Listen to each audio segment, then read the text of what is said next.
Islamic banking. There are different banking systems in the world, but the most famous ones are conventional banking and Islamic banking. The main function of conventional banking can be summed up in one sentence: the banks borrow to lend. They borrow in the form of deposits and lend this money to earn interest. On the contrary, the Islamic banking system is based on the principle of partnership. In Islamic banking, the shareholders, the depositors, and the borrowers all would participate on a profit-loss sharing basis. The Islamic banking framework. Islamic banking is a finance management system that is based on the Islamic rules of Sharia. The main concept of the Islamic banking is the prohibition on collection of interest and its utilization for the business purposes. Banking in Islam is a saving money framework that depends on the standards of Islamic law, additionally known as Sharia law, and guided by Islamic financial matters. Two fundamental standards behind Islamic banking concepts are the sharing of benefit and misfortune. Gathering interest, or riba, isn't allowed under the Islamic law. Islamic banking concepts have an indistinguishable reason from traditional managing of an account, aside from that it works as per the guidelines of Sharia, known as fiqhul mu'amalat.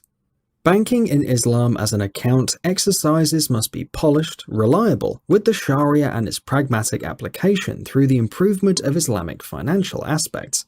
A significant number of these standards whereupon banking in Islam is based are regularly acknowledged everywhere throughout the world, for quite a long time as opposed to decades.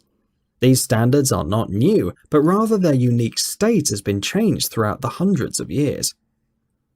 The concept of Islamic banking in early ages of Islam.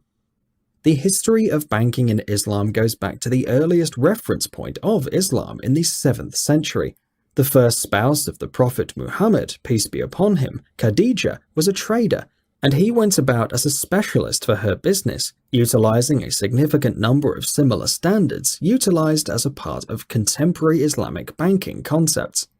In the Middle Ages, exchange and business activity in the Muslim world depended on Islamic rules as account standards, and these thoughts spread all through Spain, the Baltic states, and the Mediterranean, giving a portion of the premise to Western standards. From the 1960s to the 1970s, the modern world accepted the Islamic banking system. How does Islamic banking work? It is important that you understand the rules to know how Islamic banking works. There is a consensus among the Sharia scholars that credit price of a commodity can genuinely be more than its cash price.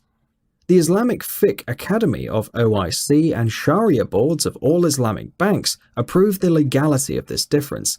However, no addition to price once mutually agreed. Keeping in mind the end goal to procure cash without charging premium, Islamic banks utilize value support frameworks. This implies if a bank credits cash to a business, the business pays back the advance without premium, yet it gives the bank an offer in its benefits. In the event that the business defaults on the advance or do not win any benefits, the bank does not get any benefit either. Is Islamic banking really Islamic? Yes, but only if it is being practiced on the basis of rules and regulations defined by Islamic Sharia. In case any organization is not following the Islamic rules, it is not allowed to claim itself as an Islamic bank.